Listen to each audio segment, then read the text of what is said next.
का और पूरे दिन उपवास रखने का 7 जन्म का पुण्य प्राप्त हो जाता है। इस प्रकार से अब ब्रह्मा जी जो मनुष्य अपने स्वभाव अनुसार प्रबोध एकादशी का विधि पूर्वक व्रत करते हैं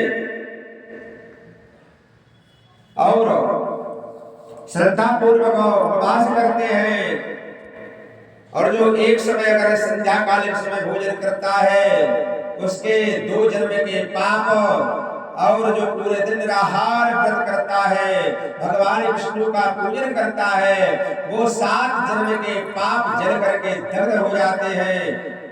एकादशी का व्रत क्षण भर में नष्ट कर देता है। जो मनुष्य अपने स्वभाव अनुसार प्रबोध एकादशी का विधि पूर्वक व्रत करते हैं उन्हें पूर्ण फल प्राप्त होता है। हे पुत्र, जो मनुष्य श्रद्धा पूर्वक इस दिन थोड़ा सा भी पुण्य करते हैं ना तो उसका पुण्य पर्वत के समान अटल हो जाता है, जैसे पर्वत अटल होता है। जो अपने हृदय के अंदर से ही ऐसा ध्यान करते हैं कि मैं प्रबोध एकादशी का व्रत करूंगा उनके 100 जन्म के पाप जल करके दग्ध हो जाते हैं। जो मनुष्य इस एकादशी के दिनों श्रद्धा पूर्वक भक्ति भाव के सहित रात्रि जागरण किया करता है उनकी बीती हुई आने वाली 21 पीढ़ी विष्णु लोक में वास करती हैं और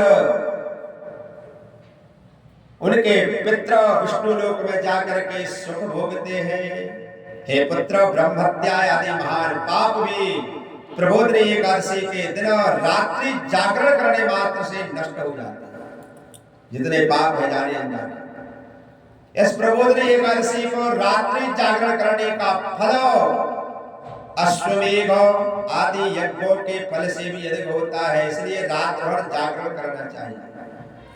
तीर्थों में जाने तथा गौ श्रवण भूमि आदि के दान का फल प्रबोधनी एकादशी के रात्रि जागरण करने का फल प्राप्त होता है।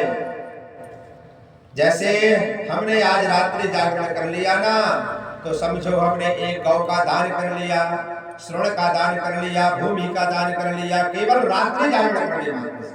हे नारद, इस संसार में उसी का जीवन सफल है जिसने प्रबोधनी एकादशी के व्रत द्वारा अपने कुल को पवित्र कर दिया है। संसार में जितने भी तीर्थ हैं तथा जितने भी तीर्थों की आशा की जाए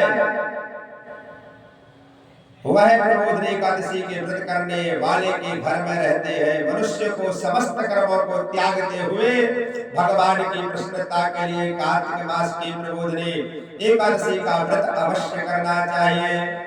जो मनुष्य इस एकादशी के व्रत को करता है वह धनवान, योगी, तपस्वी तथा इंद्रियों को जीतने वाला हुआ करता है, क्योंकि एकादशी का भगवान विष्णु को अत्यंत प्रिय है। इसके व्रत के प्रभाव से मनुष्य पुनः जन्म नहीं लेता। इस व्रत के प्रभाव से कायिक, वाचिक, मानसिक तीनों प्रकार के पाप नष्ट हो जाते हैं। एकादशी के दिन जो मनुष्य भगवान की प्राप्ति के लिए दान, तप, होम, यज्ञ आदि करते हैं उन्हें अक्षय पुण्य की फल की प्राप्ति हुआ करती है। प्रबोधनी एकादशी के दिन भगवान की पूजन करने से बाल, यौवन और वृद्धावस्था के समस्त पाप नष्ट हो जाते हैं। इस एकादशी की रात्रि को जागरण करने का फल सूर्य ग्रहण के समय स्नान करने के फल से भी सहस्त्र गुना अधिक फल प्राप्त होता है। जो मनुष्य अपने जन्म से लेकर जो पुण्य करता है वह पुण्य प्रबोधनी एकादशी के व्रत के पुण्य के सामने व्यर्थ है। जो मनुष्य प्रबोधनी एकादशी का व्रत नहीं करता उसके समस्त पुण्य व्यर्थ हो जाते हैं। इसलिए हे नारद, तुमको भी विधि पूर्वक विष्णु की पूजन करनी चाहिए। जो मनुष्य कार्तिक मास में धर्म पारायण होकर के अन्य व्यक्तियों का अन्न नहीं खाते उन्हें चंद्रार्पण व्रत का फल प्राप्त होता है। कार्तिक मास में भगवान दान आदि से इतने प्रसन्न नहीं होते जितने शास्त्रों की कथा सुनने मात्र से प्रसन्न होते हैं। इस प्रकार से कथा को श्रवण अवश्य करना चाहिए। कार्तिक मास में जो मनुष्य भगवान की कथा को थोड़ा सा बहुत पढ़ते हैं या सुनते हैं उन्हें 100 गायों दान करने का फल